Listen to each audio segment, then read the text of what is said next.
Mi mamá me envió un texto, no llames ni vengas. Terminamos. Le respondí, entendido. A la medianoche, mi teléfono explotaba con llamadas y mensajes de ella, mi padre y mi hermano. Mi nombre es Salina Reyes.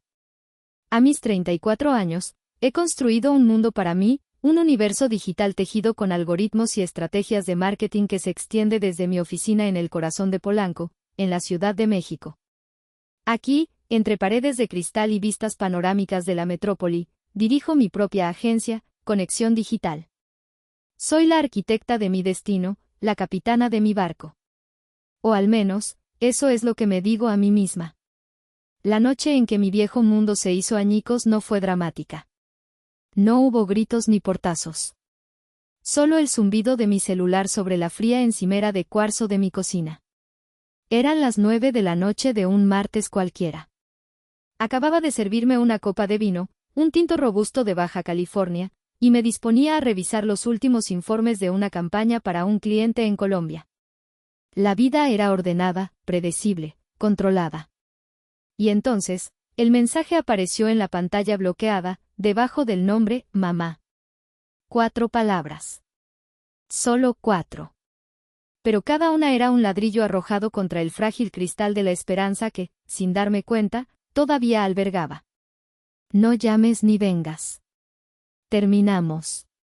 Leí las palabras 1, 2, 3 veces.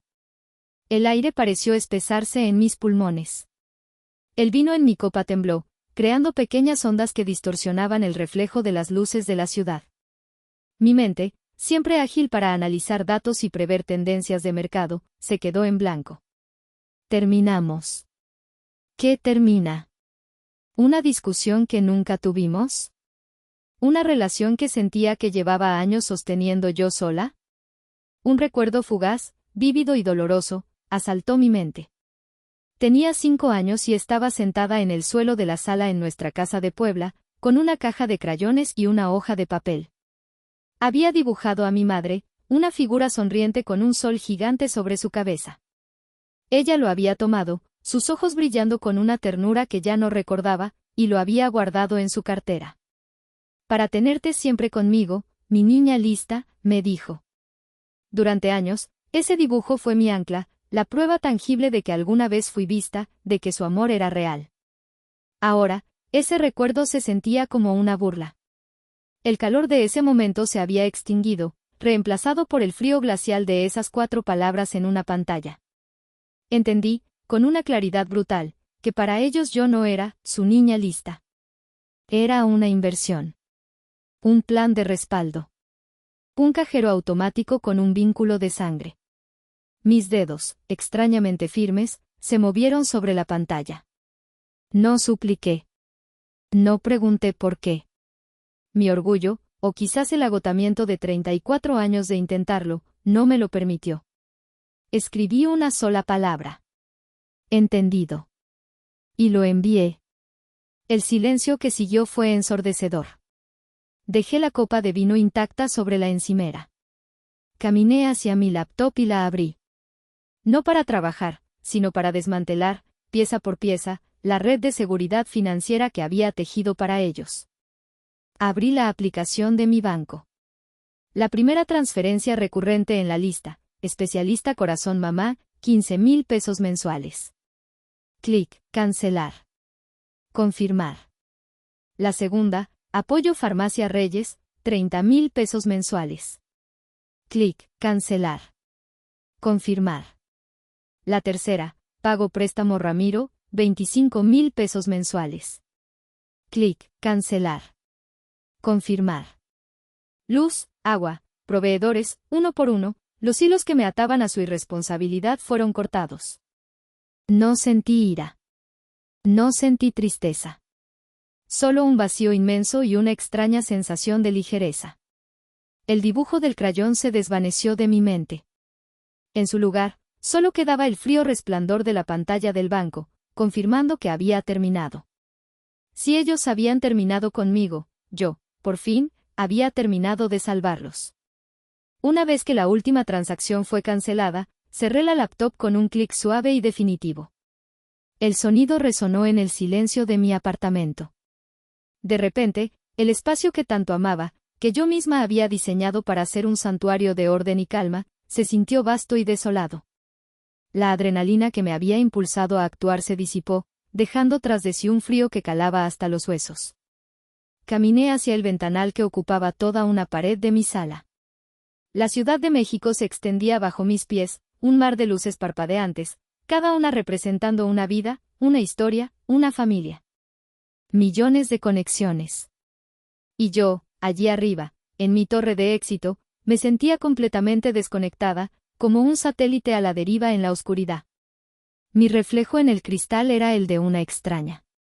Una mujer de 34 años, con el cabello perfectamente cortado y un traje de diseñador que ya no recordaba cuando me había quitado. La imagen del éxito. La CEO. La mujer que lo tenía todo.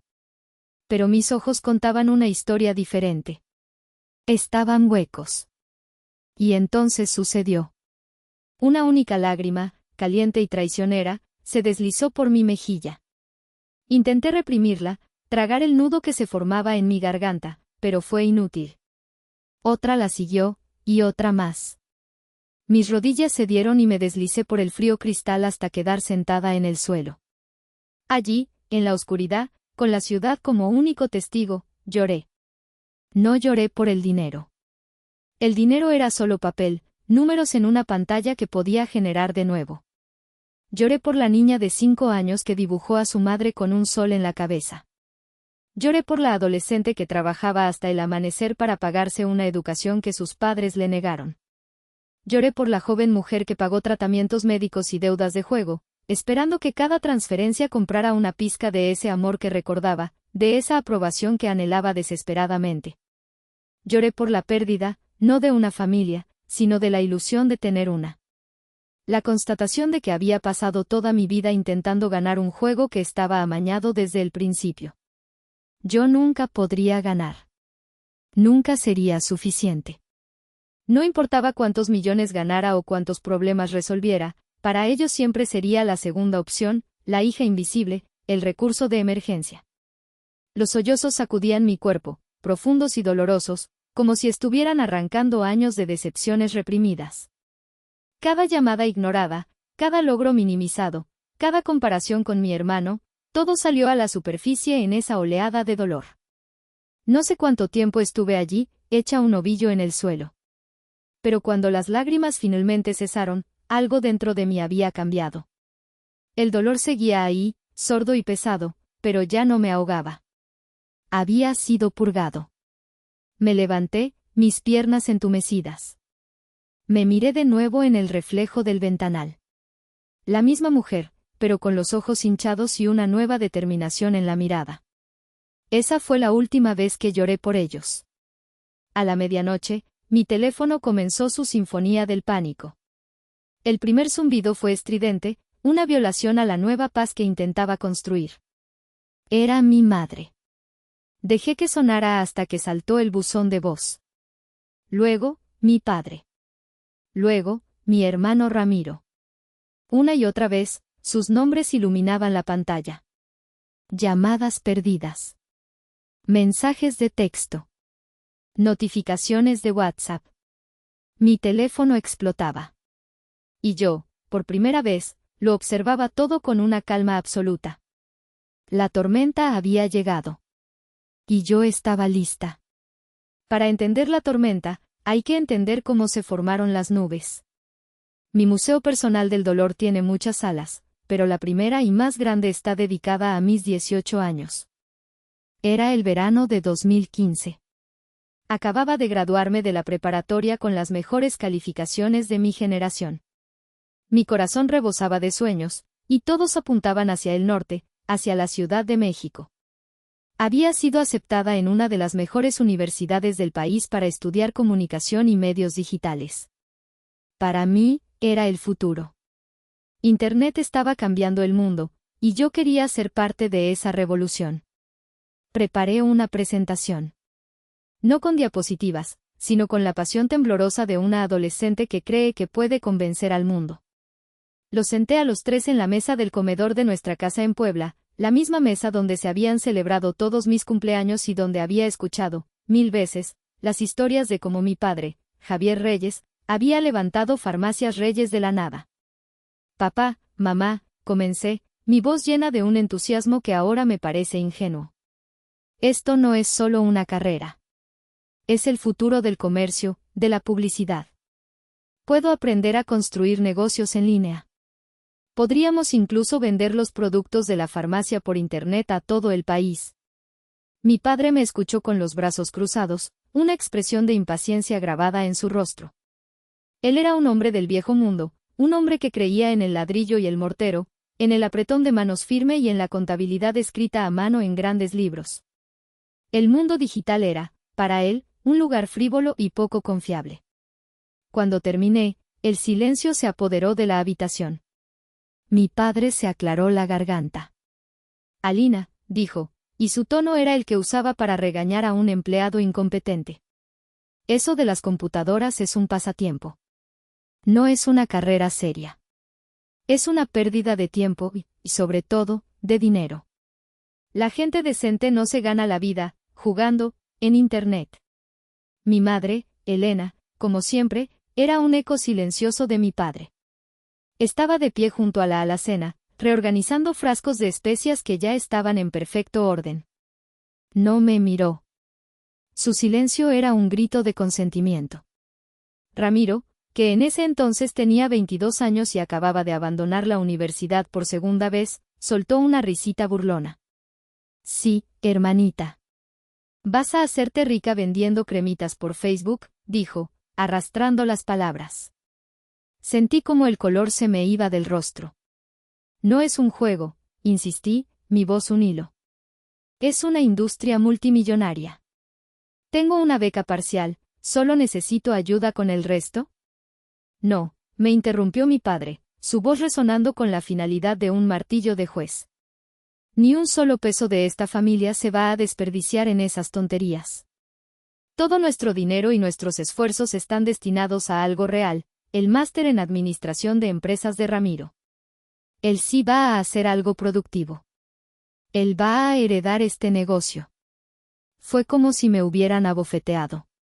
No era solo la negativa. Era el desprecio. La forma en que mi sueño era una tontería, y el futuro de Ramiro, un hombre que no había demostrado más que apatía y fracaso, era una inversión segura. Esa noche, empaqué una maleta pequeña. Dejé una nota corta en mi cama.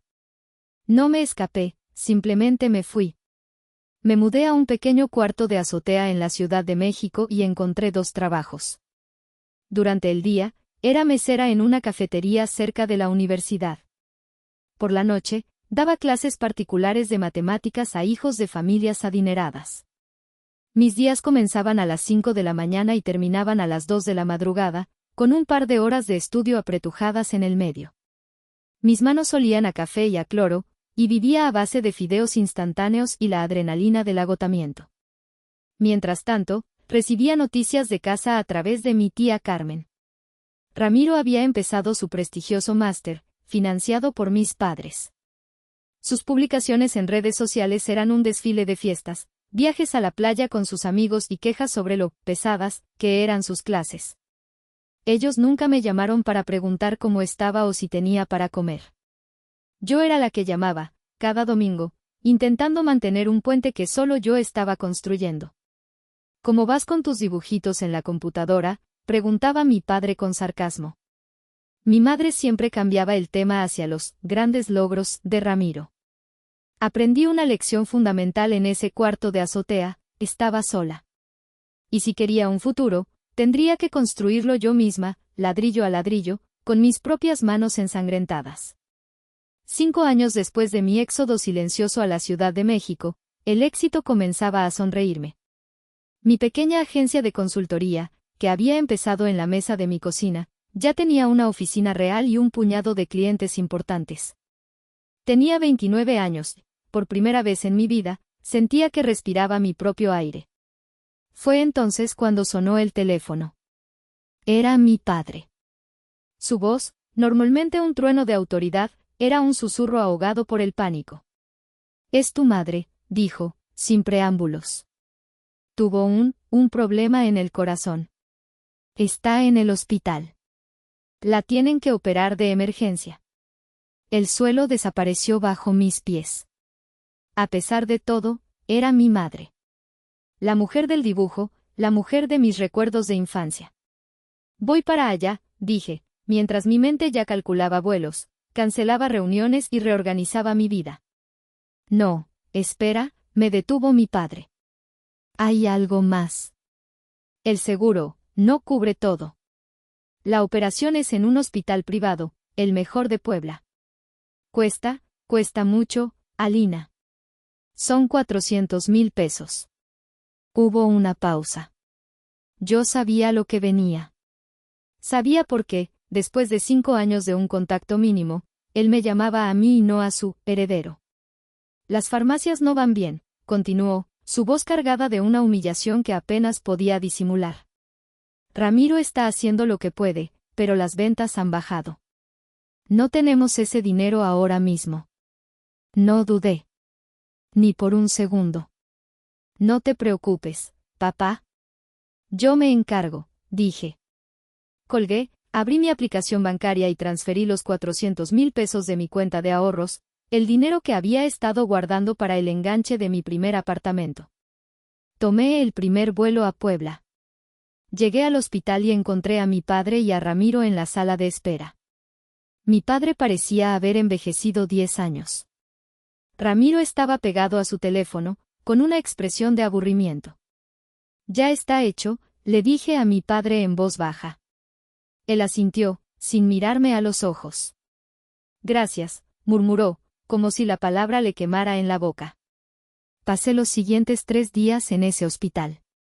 Dormí en un sillón incómodo, bebí café de máquina y me convertí en el enlace entre los médicos y mi padre, traduciendo la jerga médica a un lenguaje que él pudiera entender.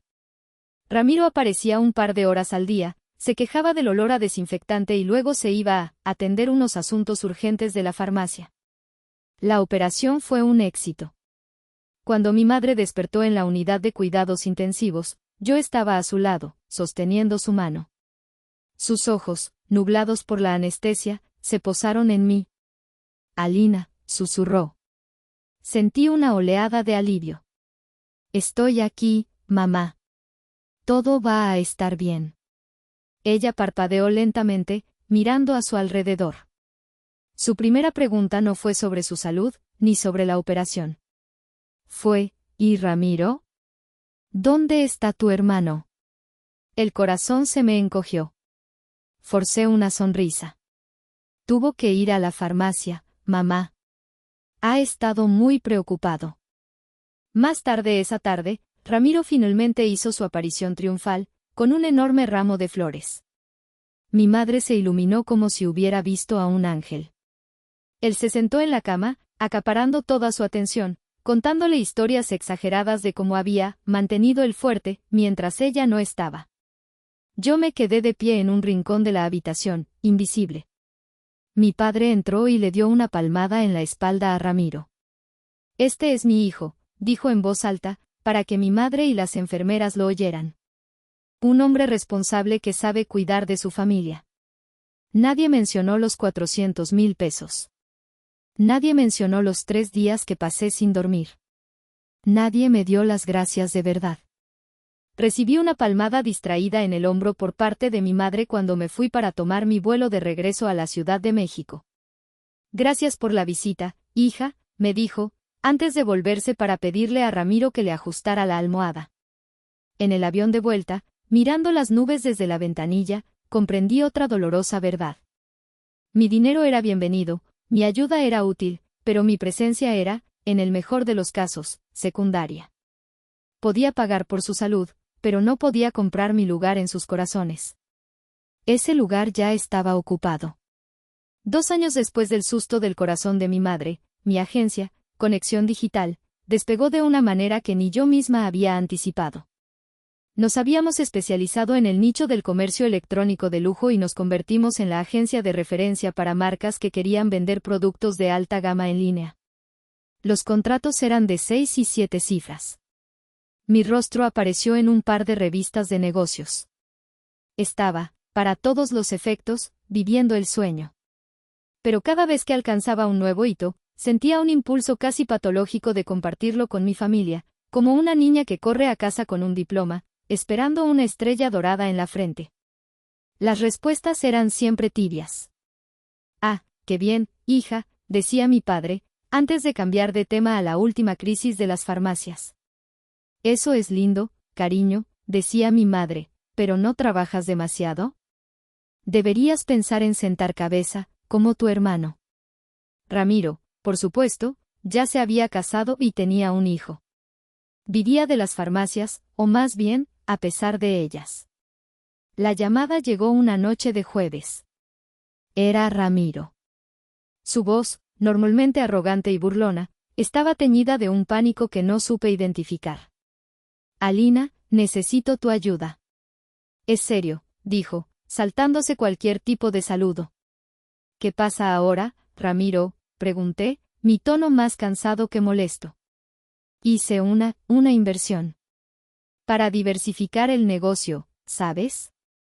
En criptomonedas. Me dijeron que era seguro, que el retorno era enorme. Pero, algo salió mal. Lo perdí todo. Me froté el puente de la nariz. Ramiro, ¿cuánto? Hubo un silencio. Pude oír su respiración agitada al otro lado de la línea. 800,000 pesos, soltó finalmente. Casi se me cae el teléfono. 800,000. Era una cantidad astronómica. ¿De dónde sacaste ese dinero, Ramiro? De los proveedores. Retrasé algunos pagos, pensé que podría devolverlo antes de que se dieran cuenta. Pero ahora están amenazando con demandar, con embargar. Papá se va a volver loco, Alina. Esto va a destruir el negocio. Va a matar a mamá con otro susto. Y ahí estaba.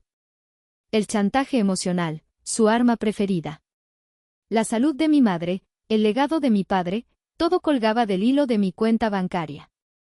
Por favor, hermanita, suplicó, y la falsedad en su voz era palpable. Tú ganas eso en un par de meses, ¿no? Para ti no es nada. Te lo juro, te lo devolveré. Cada centavo. Odiaba lo que estaba haciendo. Odiaba que me estuviera manipulando.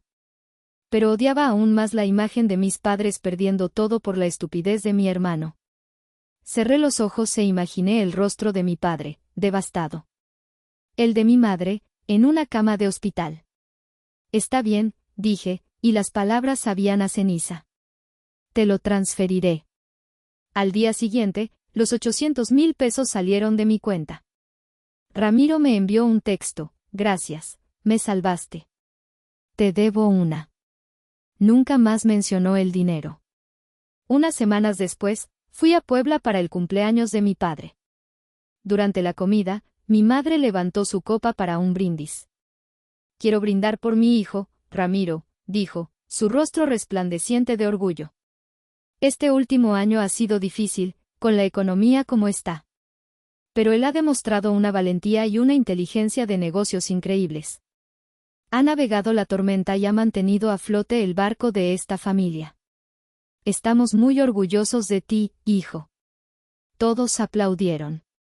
Ramiro sonrió, una sonrisa engreída y satisfecha, y levantó su copa hacia mi madre. Nuestros ojos se encontraron por un instante a través de la mesa. En su mirada no había gratitud, sino triunfo. Más tarde, mientras ayudaba a mi tía Carmen a recoger los platos, no pude contenerme. Es increíble, ¿verdad? El inteligente hombre de negocios, le dije en voz baja. Mi tía suspiró, su rostro lleno de una tristeza que reflejaba la mía. Ay, mi niña. Tú sabes que eso no es verdad. Si no fuera por ti. Justo en ese momento, mi madre entró en la cocina. Escuchó la última parte. Su rostro se endureció. Carmen, no digas eso, la reprendió. Ramiro es el que está aquí todos los días, sudando la gota gorda. Alina tiene suerte, su trabajo es fácil, sentada en una oficina con aire acondicionado. lo menos que puede hacer es ayudar a su hermano, que lleva la carga de verdad. Es su deber. Me quedé helada. No era gratitud lo que esperaban. Era una obligación. Mi éxito no era mío, o era un recurso familiar que ellos tenían derecho a administrar y a gastar. Mi deber no era ser feliz o exitosa, sino financiar sus vidas y sus errores. Ese día, en la cocina de la casa de mis padres, el Museo del Dolor inauguró su sala más grande y desoladora. La sala de la obligación infinita. Nos acercamos al presente. Hace apenas unos meses, en diciembre. La temporada navideña siempre era un campo minado emocional para mí, un recordatorio agridulce de la familia que deseaba tener y la que realmente tenía. Pero ese año, decidí que sería diferente. Las farmacias Reyes se estaban hundiendo, y esta vez era innegable. Las grandes cadenas se habían comido su cuota de mercado, y su modelo de negocio anticuado no podía competir. Las llamadas de mis padres pidiendo un pequeño apoyo para la nómina o para pagarle a ese proveedor tan insistente se habían vuelto mensuales. En lugar de simplemente enviar dinero, decidí ofrecerles una solución real. Una salida. Pasé semanas preparando una estrategia de transformación digital para ellos. No era solo una idea, era un plan de negocios completo, con análisis de mercado, proyecciones financieras, estrategias de marketing y un presupuesto detallado. Proponía crear una plataforma de comercio electrónico robusta, un servicio de entrega a domicilio en 24 horas para toda la ciudad de Puebla, y campañas de marketing digital dirigidas a nuevos segmentos de clientes, como jóvenes y personas mayores que no podían salir de casa. Era un salvavidas. Y, en el fondo de mi corazón, era también mi última y más grande ofrenda de paz. Una forma de decirles, miren, esto es lo que hago. Esto es real. Y quiero usarlo para ayudarlos. Por favor, véanme. Decidí presentarlo en la cena de Nochebuena. La lógica era, quizás, defectuosa. Pensé que el espíritu navideño, la presencia de toda la familia, ablandaría sus corazones. ¡Qué ingenua! Llegué a la casa de Puebla, que olía a bacalao, a romeritos y a la nostalgia de mi infancia. Traje regalos caros para todos, una botella de champán francés para el brindis y mi laptop, que contenía mi plan multimillonario. La primera parte de la noche transcurrió como siempre. Mis tíos y primos me preguntaron con una mezcla de curiosidad y lástima sobre mi vida en la gran ciudad, si ya tenía novio, porque trabajaba tanto. Sonreí, asentí y di respuestas vagas. Ramiro, por su parte, era el centro de atención, contando chistes malos y presumiendo de un reloj nuevo que, sospechaba, se había comprado con el último apoyo para la nómina que yo había enviado. Después de la cena, cuando todos estaban reunidos en la sala, carraspeé y pedí la palabra. Familia, sé que las cosas han estado difíciles para las farmacias, comencé, intentando que mi voz sonara segura y cálida. Y he estado pensando mucho en cómo puedo ayudar de una manera más significativa. He preparado algo. Abrí mi laptop sobre la mesa de centro. Algunos de mis primos se acercaron con interés. Mi tía Carmen me sonrió, alentadora. Mi padre, sin embargo, ya tenía los brazos cruzados y el ceño fruncido. Mi madre se puso a recoger tazas vacías, un claro signo de su nerviosismo.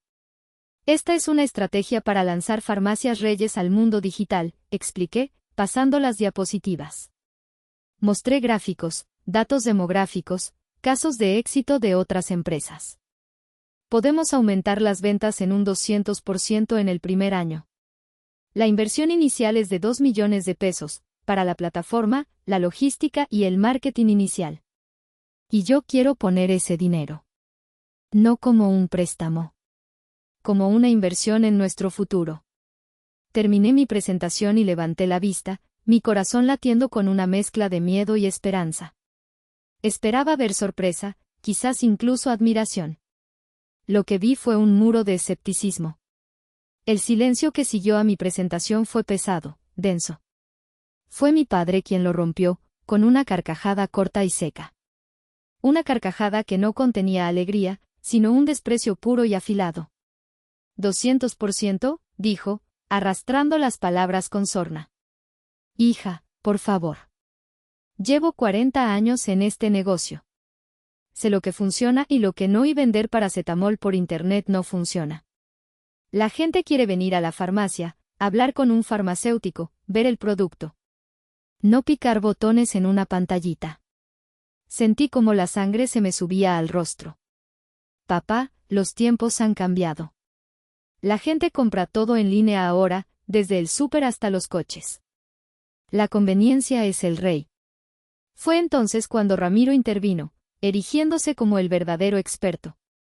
Se sirvió un trago de coñac, haciéndolo girar en la copa como un villano de telenovela. Mi hermanita y sus jueguitos, dijo, dirigiéndose a la sala, no a mí. Cree que porque le va bien con sus cosas de internet, puede venir a darnos lecciones. Las farmacias son un negocio serio, Alina. De contacto humano.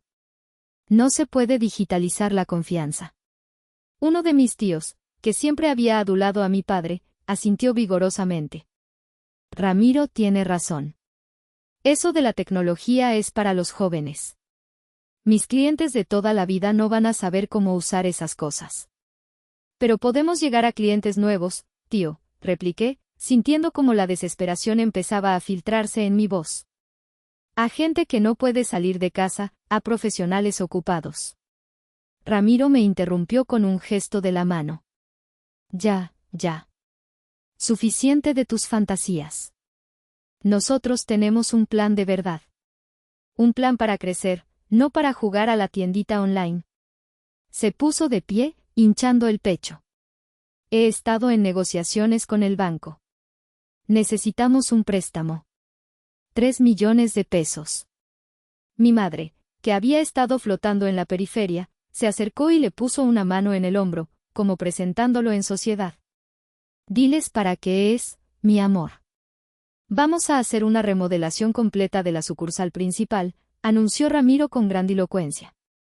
Pisos de mármol italiano importado. Mostradores de caoba.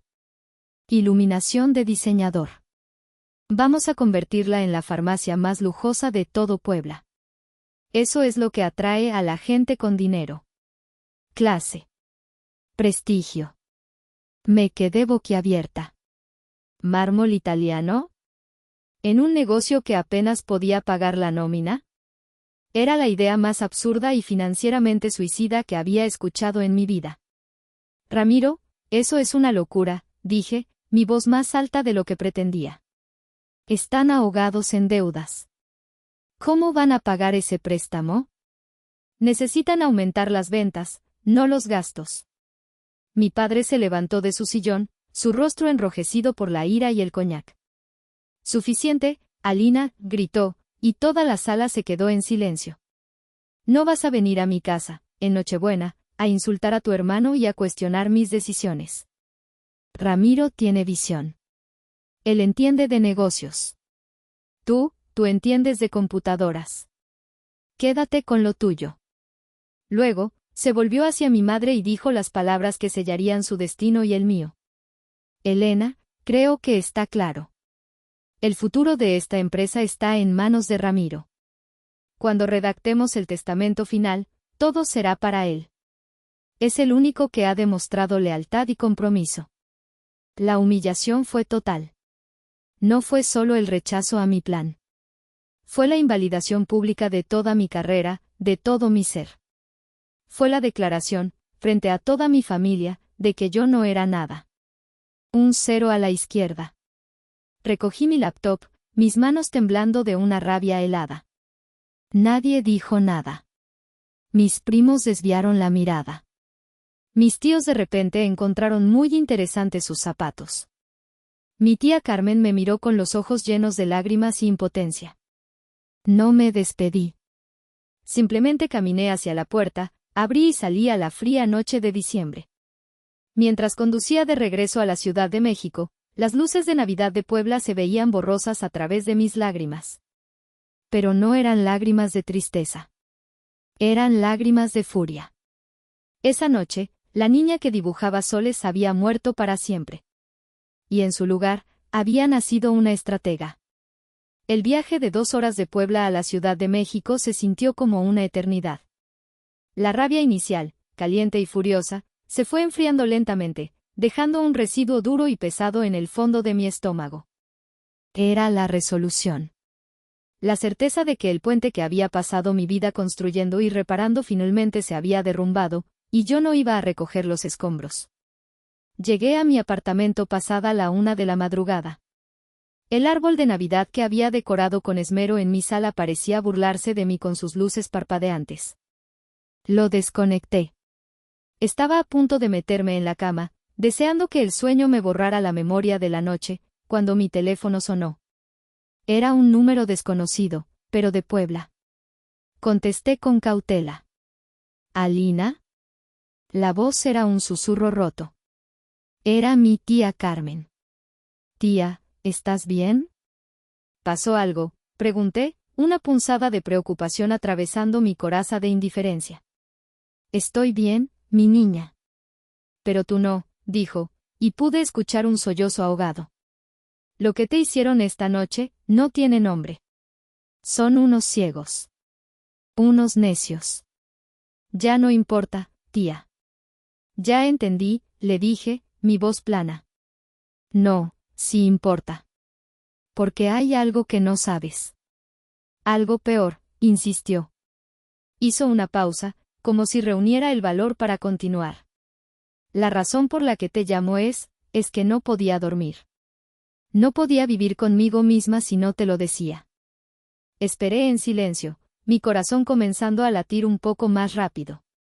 Ramiro no es que sea un mal empresario, Alina, dijo mi tía, su voz bajando aún más. Es un ladrón. Lleva años robándole a la empresa. Me senté en el borde de mi cama. ¿Qué? Lo que oyes. Infla las facturas de los proveedores y se queda con la diferencia. Reporta medicamentos caducados que en realidad vende por fuera. Ha creado una red de cuentas falsas y recibos duplicados. Es un desastre. Por eso las farmacias nunca tienen dinero. No es el mercado, mi niña. Es él. Está desangrando el negocio de tu padre. Sentí un mareo. Todo encajó de repente. Los apoyos constantes, las crisis inexplicables, la necesidad perpetua de dinero. No era mala gestión. Era un saqueo sistemático. ¿Y papá lo sabe?, pregunté, aunque ya temía la respuesta. Mi tía Carmen suspiró. Tu padre no quiere ver. Ramiro es su orgullo, su legado. Javier prefiere culpar a la economía, al gobierno, a la competencia, a cualquier cosa antes que admitir que su hijo es un fracaso y un delincuente. Hizo otra pausa. Y lo de esta noche, el plan de los pisos de mármol, es solo una excusa para conseguir un préstamo más grande y seguir robando. Me quedé en silencio, procesando la magnitud de la traición. No era solo estupidez o favoritismo. Era complicidad. Era una farsa deliberada. Pero hay algo más, Alina, continuó mi tía, y su voz se quebró. La razón por la que tu madre te envió ese mensaje, el que te va a enviar, es porque Ramiro la convenció. Le dijo que tu plan de la página web era una trampa. Que querías usar tu dinero para tomar el control de la empresa y luego echarlos a todos a la calle. Le metió veneno en la cabeza, le dijo que los estabas traicionando. Cerré los ojos. La pieza final del rompecabezas. La puñalada definitiva. No era solo que no creyeran en mí. Era que activamente creían que yo era la villana. Tengo pruebas, Alina, dijo mi tía con una nueva firmeza. He estado haciendo copias de facturas, de estados de cuenta. Las tengo guardadas. Son para ti. Cuando estés lista. Gracias, tía, susurré, mi garganta apretada. Gracias por todo. Colgué el teléfono. Ya no había rabia. Ya no había dolor. Solo una calma helada. Tenía la verdad. Y la verdad, como dicen, te hará libre. Pero antes de liberarme, la iba a usar como un arma. La mañana siguiente a la llamada de mi tía Carmen, desperté con una claridad mental que no había sentido en años. La niebla de la obligación y la culpa se había disipado. Sabía exactamente lo que tenía que hacer. El mensaje de mi madre llegó a las 10:17 de la mañana, casi como si hubiera estado esperando la confirmación de mi tía. No llames ni vengas. Terminamos. Le respondí, entendido, y procedí a cortar los lazos financieros. Luego, puse mi teléfono en modo no molestar y me sumergí en el trabajo. Tenía una videoconferencia con los directores de marketing de una marca de cosméticos de lujo europea. Estaban considerando contratar a Conexión Digital para lanzar su nueva línea en toda América Latina. Era un contrato que podía cambiar el rumbo de mi agencia. Durante las siguientes horas, estuve completamente inmersa. Presenté mi estrategia, respondí preguntas complejas sobre logística de comercio electrónico transfronterizo y negocié los términos del contrato. Mi mente estaba afilada, enfocada. La crisis familiar, en lugar de distraerme, me había dado un extraño tipo de poder. Ya no tenía nada que perder. Fue al final de la tarde, cuando terminé la llamada con los europeos, con una promesa verbal del contrato, que desactivé el modo no molestar. Fue como abrir las compuertas de una presa. 37 llamadas perdidas. 22 mensajes de voz. 58 mensajes de WhatsApp. Una avalancha de pánico digital. Comencé a revisar los mensajes de voz, con una curiosidad casi clínica. El primero de Ramiro era pura furia. ¿Se puede saber qué demonios te pasa? El pago de mi préstamo fue rechazado. Contesta el teléfono ahora mismo, Alina. Vas a arrepentirte de esto. El primero de mi madre era un lamento manipulador. Hija. Soy yo.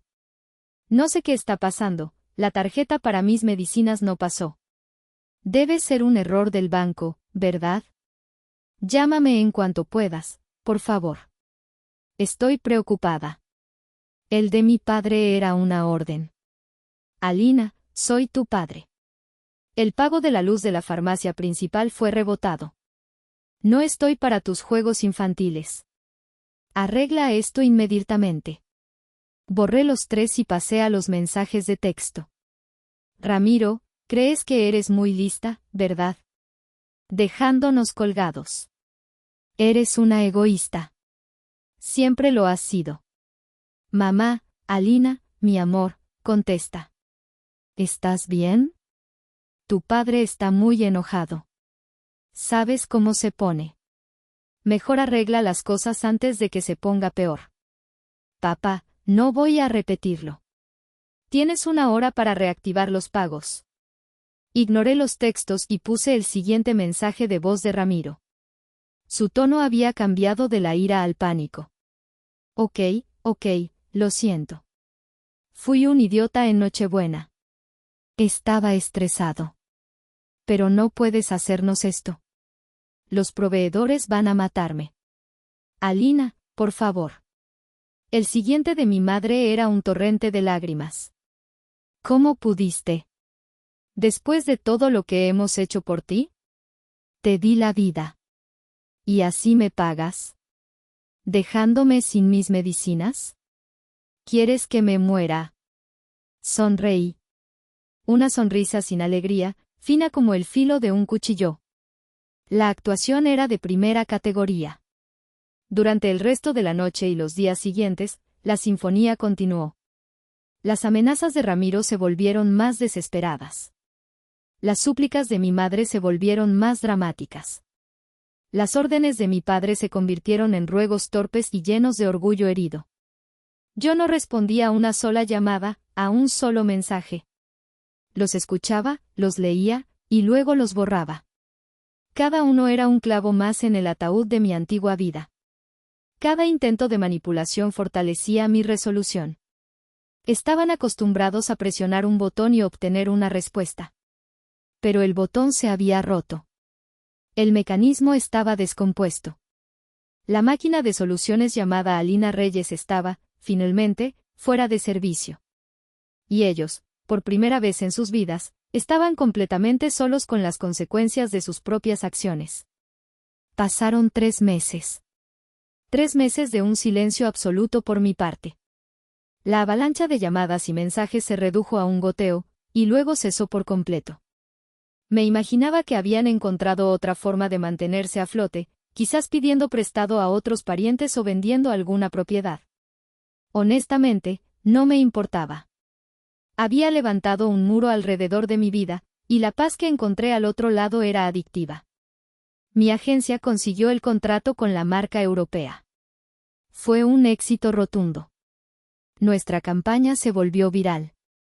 Las ventas se dispararon. De repente, Conexión Digital estaba en el radar de todos. Las ofertas y las oportunidades llegaban a raudales. Trabajé más duro que nunca, pero era un trabajo que me llenaba, que me construía, en lugar de drenarme. Una mañana de marzo, mi asistente entró a mi oficina con una sonrisa de oreja a oreja. «Felicidades, jefa», dijo, dejando una revista sobre mi escritorio. Era la última edición de Expansión, la revista de negocios más prestigiosa de México. Y allí, en la portada, estaba yo. La foto era profesional, potente. Estaba sentada en mi sala de juntas, con el horizonte de la Ciudad de México a mis espaldas. El titular, en letras grandes y audaces, decía, Alina Reyes, la reina del e-commerce. Como la estratega digital conquistó el mercado latinoamericano. El artículo era un perfil a fondo de mi carrera, desde mis humildes comienzos en un cuarto de azotea hasta el contrato multimillonario de $5 millones que acabábamos de firmar. Hablaba de mi visión, de mi ética de trabajo, de cómo había construido un imperio desde cero. El periodista me había preguntado sobre mi familia, y yo había dado una respuesta educada y vaga: vengo de una familia de empresarios tradicionales en Puebla. Aprendí mucho de su perseverancia. No había necesidad de airear los trapos sucios. El éxito era mi única declaración. Esa misma mañana, a 200 kilómetros de distancia, en Puebla, mi padre, Javier Reyes, se sentó a la mesa de su cocina con su café y la edición del día de Expansión. Era su ritual matutino. Según me contó mi tía Carmen más tarde, la taza de café se estrelló contra el suelo. Mi madre corrió desde la sala, alarmada por el ruido. Vio a mi padre, pálido como un fantasma, señalando la revista con una mano temblorosa. Ella se acercó y miró la portada. Soltó un grito ahogado. Ramiro, que había bajado a desayunar, les arrebató la revista de las manos. Sus ojos recorrieron el titular, las fotos, los números mencionados en el artículo. $5 millones. El equivalente a casi 100 millones de pesos. Una cantidad de dinero que su mente apenas podía procesar. El mismo día, recibieron una carta del banco. Una notificación final.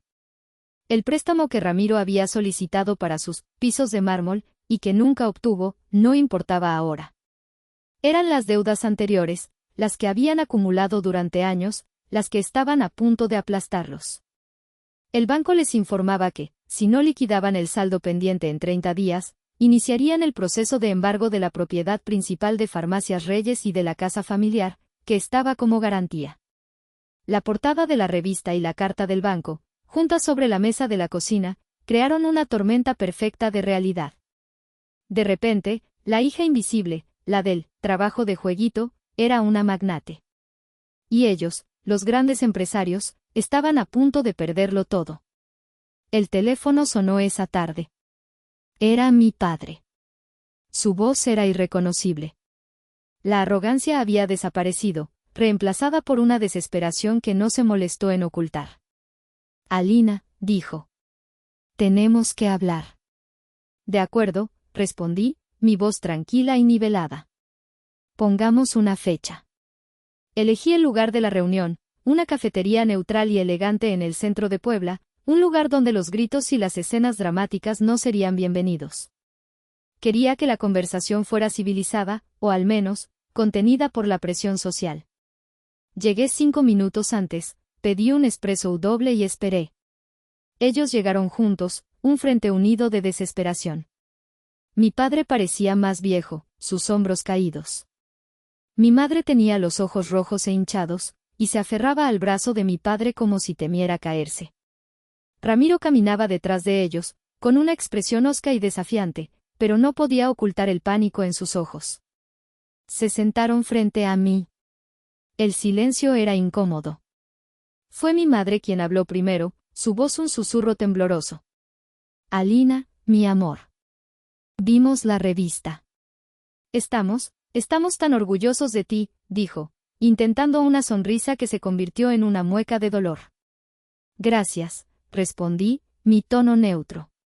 Mi padre carraspeó, enderezándose en su silla, intentando recuperar un vestigio de su antigua autoridad. Hija, hemos cometido errores. Tu madre y yo. Fuimos duros contigo. No entendíamos tu trabajo. Pero ahora vemos que eres una mujer muy exitosa. Me alegro de que finalmente lo vean, dije, tomando un sorbo de mi espresso. Ramiro no pudo contenerse. Bueno, ya. Mucho orgullo y todo eso, espetó. No estamos aquí para eso. Alina, estamos en problemas. El banco nos va a quitar todo. Lo sé, respondí con calma. Los tres me miraron, sorprendidos por mi falta de reacción. Necesitamos tu ayuda, dijo mi padre, y la palabra, necesitamos, salió de su boca como si fuera veneno. Un préstamo. Para salvar el negocio. Para salvar la casa. Eres nuestra hija, es tu deber ayudarnos. Ahí estaba. La palabra mágica. Deber. Dejé la taza sobre el plato con un sonido nítido. Mi deber terminó hace 3 meses, papá. El día que mamá me informó que ya no era su hija. Mi madre sollozó, llevándose un pañuelo a los ojos. No quise decir eso, hija. Estaba enojada, tu hermano me había dicho cosas. Cosas como que mi plan era una trampa para robarles la empresa, pregunté, mi voz helada. El rostro de Ramiro se contrajo. ¿Quién te dijo eso? No respondí a su pregunta. En lugar de eso, abrí el portafolio que había traído conmigo y saqué una carpeta delgada. La deslicé sobre la mesa hacia ellos. Antes de hablar de préstamos, hablemos de negocios, dije. Hablemos de por qué la empresa está en la ruina. Mi padre abrió la carpeta. Dentro había copias de facturas infladas, estados de cuenta de proveedores que nunca existieron, registros de transferencias a cuentas personales de Ramiro. La prueba irrefutable del saqueo.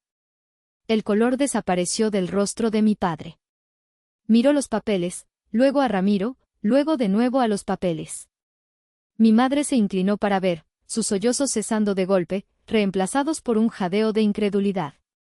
Ramiro, susurró mi padre. ¿Qué es esto? Ramiro intentó fanfarronear. Son mentiras. Papeles falsos. Ella está tratando de ponernos en mi contra, gritó, señalándome. ¿Son falsos?, pregunté, levantando una ceja. Entonces supongo que no tendrás problemas si llevo esto directamente a una auditoría forense. O quizás a la fiscalía. El fraude fiscal se paga con la cárcel, ¿sabes? Ramiro se hundió en su silla, su rostro pasando del rojo al blanco. Miré a mis padres. Sus rostros eran una mezcla de horror, negación y una devastadora comprensión. El hijo dorado en el que habían apostado todo, el pilar de su orgullo, era un ladrón que los había llevado a la bancarrota. Y la hija que habían despreciado y desechado era la única que conocía la verdad. Hablemos del préstamo de 800,000 pesos que te di hace 2 años, Ramiro, continué, mi voz cortando el aire. No fue para una inversión en criptomonedas. Fue para pagar deudas de juego. Aquí tengo los registros de las casas de apuestas online. Saqué otro fajo de papeles. El silencio en la mesa era total. El castillo de naipes que habían construido durante décadas se había derrumbado en menos de 5 minutos. Ya no había orgullo. No había autoridad. Solo la cruda y fea verdad, expuesta sobre la mesa de una cafetería. Se quedaron sin palabras. Mi padre miraba fijamente los papeles, su mandíbula apretada con tanta fuerza que pensé que sus dientes se romperían. Mi madre lloraba en silencio, las lágrimas trazando surcos en su maquillaje. Ramiro tenía la mirada perdida, derrotado. Fue mi padre quien finalmente levantó la vista. Sus ojos, que siempre me habían mirado con autoridad o decepción, ahora estaban llenos de una desesperada súplica. Alina, por favor, dijo, su voz ronca. Sálvanos. Salva el nombre de la familia. Te lo pagaremos. Te juro que Ramiro trabajará para devolverte cada centavo. Ramiro ni siquiera protestó. Era el momento que había estado esperando. El momento en que el poder cambiaría de manos de forma definitiva. Me incliné hacia adelante, mi voz baja pero resonando con una finalidad absoluta. No voy a darles un préstamo, dije. La esperanza se desvaneció de sus rostros. He pensado mucho en esto, continué, eligiendo mis palabras con cuidado. He pensado en todos los años de humillaciones, en el favoritismo, en el desprecio. He pensado en cómo usaron mi amor y mi sentido del deber como un arma en mi contra. Mi madre gimió, como si cada palabra fuera un golpe físico. Pero también he pensado en el abuelo, dije, y esto los tomó por sorpresa. He pensado en cómo empezó con una pequeña botica y trabajó día y noche para construir algo para su familia. Algo que ustedes, en su ceguera y arrogancia, han destruido. Miré directamente a mi padre. El nombre de la familia no me importa, papá. Me importa el legado de trabajo duro de mi abuelo. Y no voy a dejar que se convierta en cenizas. Saqué otra carpeta de mi portafolio. Era mucho más gruesa que la anterior. Verán, no necesitan un préstamo del banco, dije mientras la deslizaba sobre la mesa. De hecho, ya no le deben nada al banco. Me miraron con una confusión total. Hace 2 meses, después de que los europeos confirmaran el contrato, hice una llamada a mi abogado. Le di instrucciones muy específicas. A través de una sociedad de inversión que creé, hicimos una oferta al banco para comprar la totalidad de la deuda de Farmacias Reyes. Dado que era una deuda de alto riesgo, casi incobrable, estuvieron encantados de venderla con un descuento considerable. Hice una pausa para que asimilaran la información.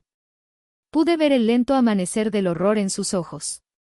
En términos sencillos, concluí, mi voz tan tranquila como la superficie de un lago helado, yo soy su nuevo acreedor. La deuda de las farmacias, la hipoteca de la casa, todo me pertenece a mí. El banco ya no es su problema. Yo lo soy. Si antes estaban pálidos, ahora estaban lívidos. Mi madre se llevó una mano al pecho, respirando con dificultad. Mi padre parecía haber dejado de respirar por completo. Pero somos familia, balbuceó Elena. La miré directamente a los ojos, sin parpadear. Usted misma me dijo, terminamos. Yo solo seguí sus instrucciones, mamá. El poder. Nunca había entendido realmente lo que era hasta ese momento. No era el dinero. Era tener el control total, absoluto, sobre el destino de las personas que habían controlado el tuyo durante tanto tiempo. Era la capacidad de dictar los términos. Y eso era exactamente lo que iba a hacer. Les di 2 opciones.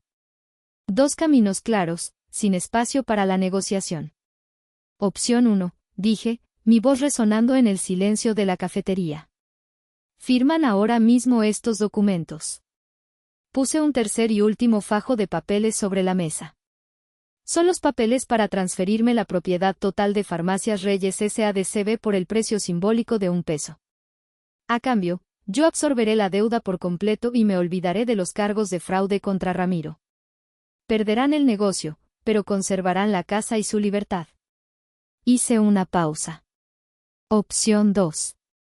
No firman. Y mañana a primera hora, mi abogado iniciará el proceso de ejecución de la hipoteca de la casa y, simultáneamente, presentará una denuncia penal contra Ramiro por fraude, malversación de fondos y evasión fiscal, con todas estas pruebas. Perderán la casa, el negocio y a su hijo. Mi padre miró los papeles, luego a su hijo, luego a su esposa. Por primera vez, vi la derrota total en los ojos del hombre que siempre había sido un gigante para mí. Firmaron. La pluma temblaba en la mano de mi padre. Las lágrimas de mi madre mancharon la tinta de su firma. Ramiro firmó con la cabeza gacha, sin atreverse a mirarme. Recogí los papeles, los guardé cuidadosamente en mi portafolio y me levanté. Un abogado se pondrá en contacto con ustedes para los detalles finales, dije. Fue un placer hacer negocios. No miré hacia atrás al salir. Ha pasado un año desde ese día. Fiel a mi palabra, detuve todas las acciones legales. Farmacias Reyes ahora me pertenece. Lo primero que hice fue despedir a Ramiro. Luego, nombré a mi tía Carmen como directora general. Con su experiencia farmacéutica y mi estrategia digital, hemos transformado el negocio. Le cambiamos el nombre a Farmacias Conexión. Lanzamos la plataforma de comercio electrónico. Implementamos el servicio a domicilio. Modernizamos el inventario. En un año, no solo hemos pagado la deuda que compré, sino que hemos triplicado las ganancias. El legado de mi abuelo está a salvo y prosperando. A través de mi tía, sé lo que fue de ellos. Tuvieron que vender la gran casa familiar de todos modos, porque sin el flujo de dinero de las farmacias, y de mí, no podían mantenerla.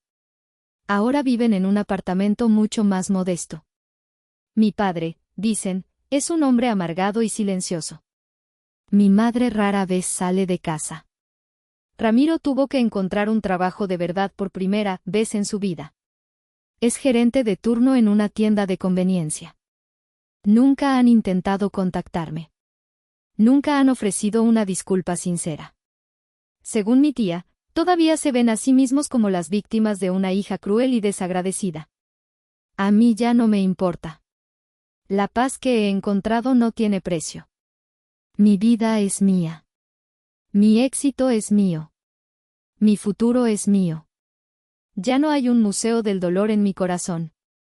Solo hay espacio para construir, para crear y, finalmente, para ser feliz.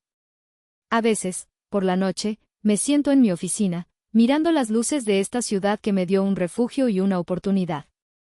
Pienso en todo lo que pasó, en el dolor, en la rabia, en la difícil decisión que tuve que tomar. En mi escritorio, en un cajón cerrado, todavía guardo ese viejo dibujo hecho con crayones. El dibujo de una niña que veía a su madre como un sol. Ya no lo miro con tristeza. Lo veo como un recordatorio. Un recordatorio de que el amor no debe ser una jaula, y la familia no debe ser una sentencia. El verdadero amor, la verdadera familia, te da alas, no cadenas. Tuve que destruir a mi familia para dejar de permitir que ellos me destruyeran a mí. Fue la decisión más difícil y la más liberadora de mi vida. Me liberé de su toxicidad, de sus expectativas, de su desprecio. Y al hacerlo, me encontré a mí misma. Gracias por acompañarme en esta historia, en este viaje. Sé que es intenso, y quizás para algunos, controversial. Pero es mi verdad. Y me ha hecho pensar mucho sobre los límites, el respeto propio y el verdadero significado de la lealtad. Así que les pregunto a ustedes, a todos los que están escuchando, ¿hice mal? ¿Fui demasiado lejos? ¿Destruí a mi familia, o simplemente dejé de permitir que ellos me destruyeran a mí? Déjenme su opinión en los comentarios, me encantaría leer lo que piensan. Si esta historia resonó contigo de alguna manera, si alguna vez te has sentido invisible o subestimado, dale un me gusta a este video y suscríbete al canal para más historias. Gracias por escuchar.